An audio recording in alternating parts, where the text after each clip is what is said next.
pergunta é da irmã Creuza. Ela não conseguiu ouvir no programa de ontem e pede para o pastor repetir hoje com relação ao galardão. Ela quer saber se, quando chegarmos no céu, o crente que já estava servindo a Cristo há mais tempo, juntamente com aquele crente que aceitou a Cristo já no finalzinho da sua vida ou perto do arrebatamento, se chegando diante de Cristo no céu, vão ter o mesmo galardão, a mesma recompensa do Senhor, pastor? Queremos dizer que há duas situações diferentes. Galardão é decorrente do trabalho executado e salvação independe para aquele que mais se esforçou ou que chegou na última hora. Por exemplo, o ladrão na cruz. Ele não teve alternativa para descer da cruz e efetivar trabalhos em prol do Evangelho de Jesus Cristo. Ele creu naquela hora e naquela hora recebeu de Jesus a afirmação que naquele dia ele estaria com Jesus lá no paraíso celestial, mas as suas mãos estavam vazias de trabalho. Porém, a salvação é tão igual àquele que recebeu tempos antes e teve ocupações na obra de Deus. Então nós temos aqui dois lugares da Bíblia que queremos apontar como base para esta forma de raciocínio, que é o capítulo 20 do livro de Mateus, quando Jesus contou a parábola dos trabalhadores na vinha. O reino dos céus é semelhante a um homem, pai de família, que saiu de madrugada para assalariar os trabalhadores da sua vinha. E, ajustando com os trabalhadores um dinheiro por dia, mandou-os para a sua vinha. E saindo perto da hora terceira, viu outros que estavam ociosos na praça. E disse-lhes: ide vós também para a vinha, dar-vos-ei o que for justo. E eles foram. Saindo outra vez, perto da hora sexta e a hora nona, fez o mesmo. E saindo perto da hora 1/10, encontrou outros que estavam ociosos e perguntou-lhes: por que estáis ociosos todo o dia? Disseram-lhe eles: porque ninguém nos assalariou. Diz-lhes ele: ide vós também para a vinha e recebereis o que for justo. E aproximando-se a noite, diz o senhor da vinha ao seu mordomo: chama os trabalhadores e paga-lhes o jornal conforme pelos derradeiros começando pelos derradeiros até os primeiros. E chegando os que tinham ido perto da hora 1/10, receberam um dinheiro cada um. Vindo, porém, os primeiros, cuidaram que haviam de receber mais, mas do mesmo modo receberam dinheiro cada um. E recebendo-o, murmuravam contra o pai de família, dizendo: estes derradeiros trabalharam só 1 hora e tu esgolaste conosco, que suportamos a fadiga e a calma do dia. Mas ele respondendo disse a um deles: amigo, não te faço agravo. Não ajustaste tu comigo um dinheiro? Toma o que é teu e retira-te.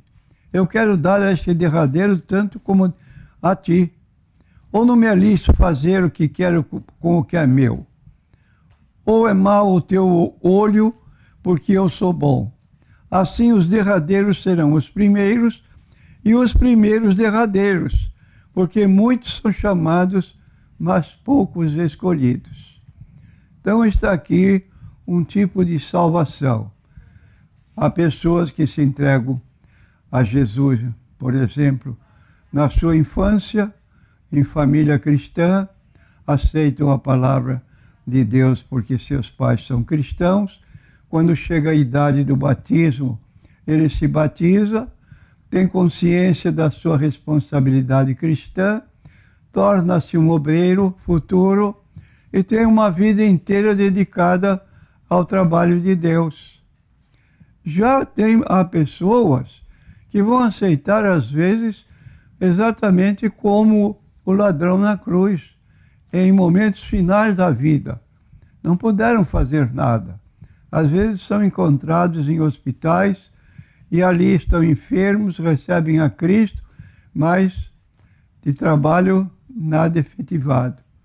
Agora, são pessoas que aceitaram o mesmo Jesus, a mesma salvação, e todos iguais estarão perante o trono de Deus lá no céu.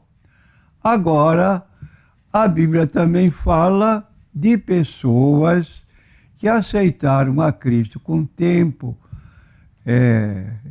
suficiente para trabalhar no Evangelho, como Jesus deu a ordem de Marcos 16, 15 e 16, ide por todo o mundo, pregar o Evangelho a toda criatura.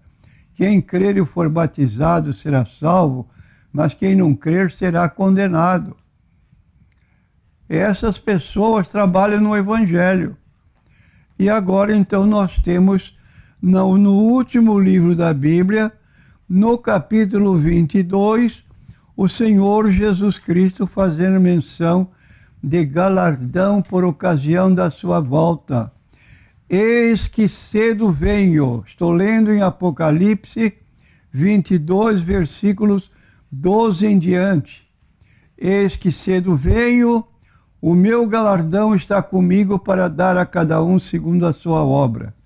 Eu sou o Alfa e o Ômega, o princípio e o fim, o primeiro e o derradeiro. Então está aqui a promessa de Jesus de dar galardão para as pessoas que efetivamente trabalham no Evangelho e vão ter galardão pelo seu trabalho. Então, salvação independe de tempo. Galardão depende de ocupação nesse tempo que a pessoa tem. Porque há pessoas que, embora tenham muito tempo de crente, são pessoas de mãos vazias. Não se interessam pela obra de Deus, não pregam o Evangelho, não distribuem folhetos, não têm nenhuma atividade que possa contribuir para a salvação de outras pessoas. Fica aqui a nossa resposta à luz da Bíblia Sagrada. E eu recomendo à nossa irmã, seja uma obreira, irmã Creuza. A senhora está fazendo a pergunta, que tenha uma vida de ocupação cristã dentro das suas possibilidades. Pergunta NQI Homem, o tema é dízimo. O consulente aqui avisa que tem uma casa para vender e ele pergunta ao pastor, sendo feita esta venda, se ele deve dizimar do valor que vendeu a casa, pastor. Bom, é preciso ter cuidado aqui nessa colocação, nessa pergunta. Em primeiro lugar, eu gostaria de saber se este nosso irmão tem uma casa fora a sua moradia e ele está vendendo a casa por algum motivo especial. Então é uma situação que deve ser considerada de modo específico. Se ele está vendendo a própria casa e agora, com o dinheiro que ele obtiver da venda da casa, ele for comprar outra, obviamente, ele não está lucrando com a venda da casa dele. Então, entre a venda da casa dele e a diferença que houver para a compra da nova residência, esse valor que constitui lucro é que deve ser pago o dízimo. Não pelo valor total da venda, porque afinal de contas a pessoa vai comprar uma outra casa e de valor menor, e essa diferença menor sobre ela que se paga o dízimo por ser o lucro que vai obter nessa ocupação. Então, nós temos que considerar isso, porque, na verdade, o dízimo é um valor do que fica conosco. E como diz o escritor bíblico, nós damos do que tu nos deste. Então, se Deus nos deu uma casa, vamos vendê-la para comprar outra. Pode ser igual, pode ser valor menor, ou pode valor acima.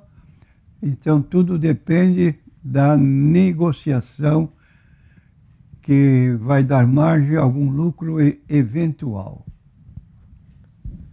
A próxima pergunta é do ouvinte Carlos, da cidade de São Vicente. Ele cita aqui para o pastor o texto de Mateus, capítulo 5, versos 23 e 24, e ele pede para o pastor explicar esse texto.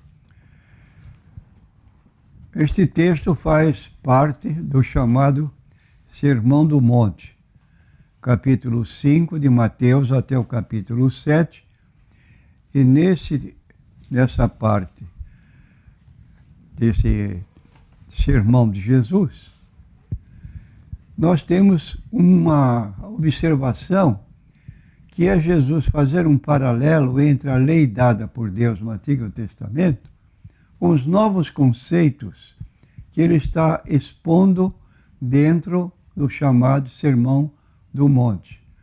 Uma observação que se vê frequentemente repetida é a citação do texto do Antigo Testamento e a observação de Jesus. Eu, porém, vos digo. Quer dizer, eu digo diferente do que foi dito. E nesta passagem aqui, nós temos a questão de a lei determinar olho por olho, dente por dente. Quer dizer, quem fez o mal recebe o mal na mesma medida. Agora Jesus está dizendo diferente. Portanto, se trouxeres a tua oferta e te lembrares de que teu irmão tem alguma coisa contra ti, por exemplo, chamou de louco, chamou de bobo, chamou de inútil, cada uma dessas palavras tem um sentido. Então ele ofendeu a seu irmão, e ele então, nessas formas de ataque, ele deve se responsabilizar e pode tomar atitude nova ensinada por Jesus no sentido de perdoar. Então, se te lembrares de que teu irmão tem alguma coisa contra ti, deixa ali diante do altar a tua oferta e vai reconciliar-te primeiro com o teu irmão e depois vem e apresenta a tua oferta.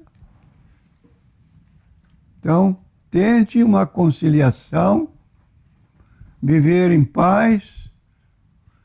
Isso aqui pode empregar-se no seio da igreja, como também no seio da família, irmãos que vivem juntos, que podem se ofender mutuamente, que haja essa atitude de conciliação para não ocorrer consequências maiores.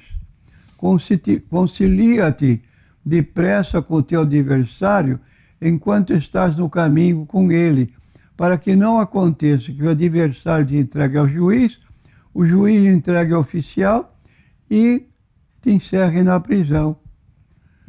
Então, às vezes, uma consequência da batida de um automóvel. Saem os dois motoristas, discutem e um dá um tiro no outro.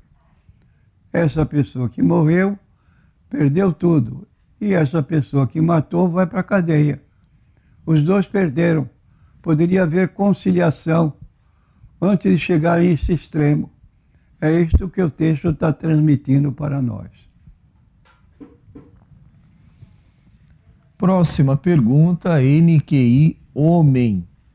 O ouvinte aqui pergunta ao pastor se já estamos vivendo naquele período da grande tribulação.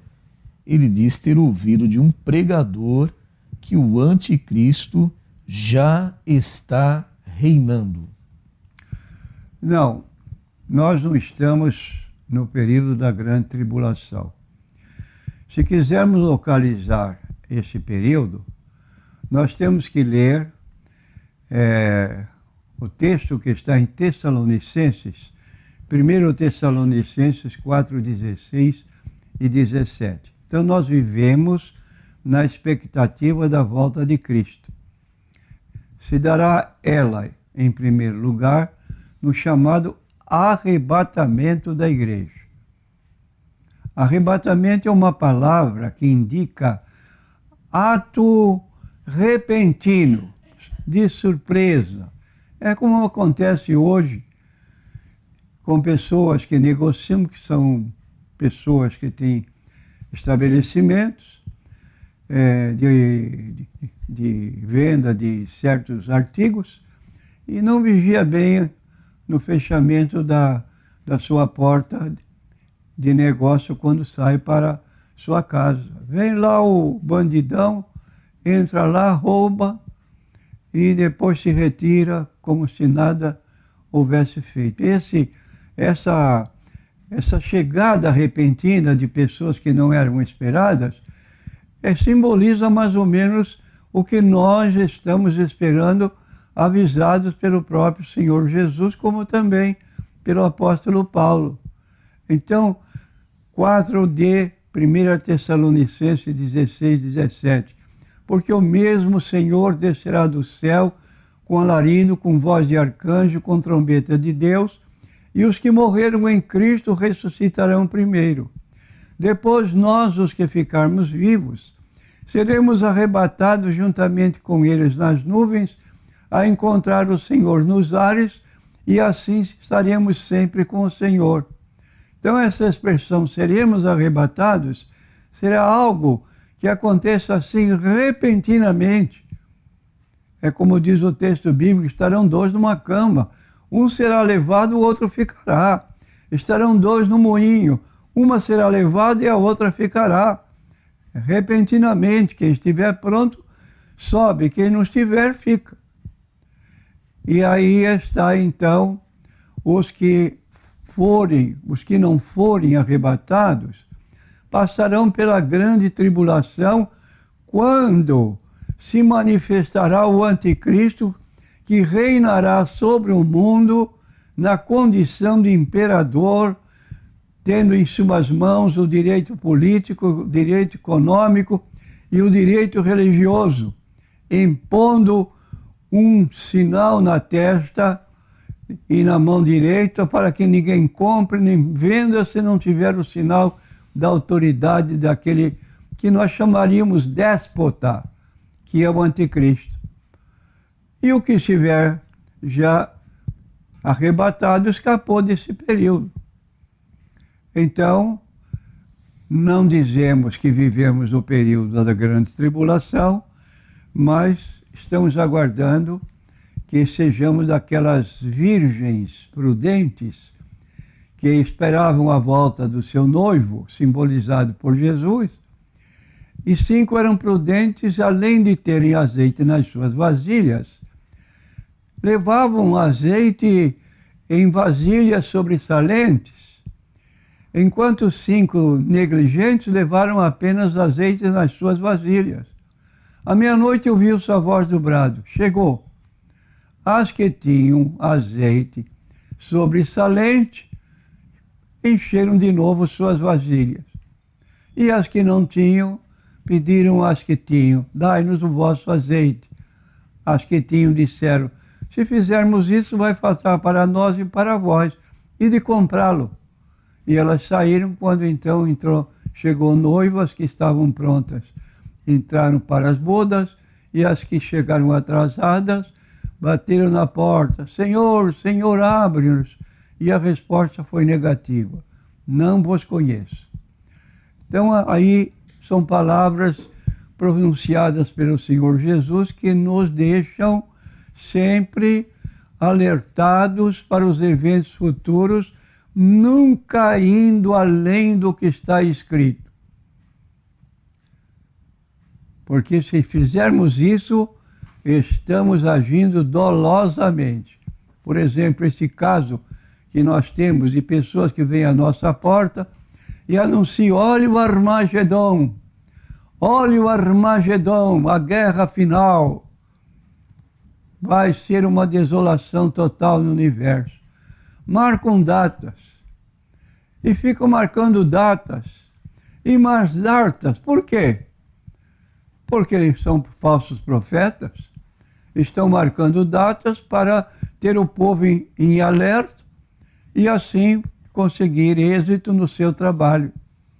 Mas é uma maldade que se faz em trazer uma orientação que não tem a base na Bíblia Sagrada para assustar aqueles que são membros dessas próprias comunidades.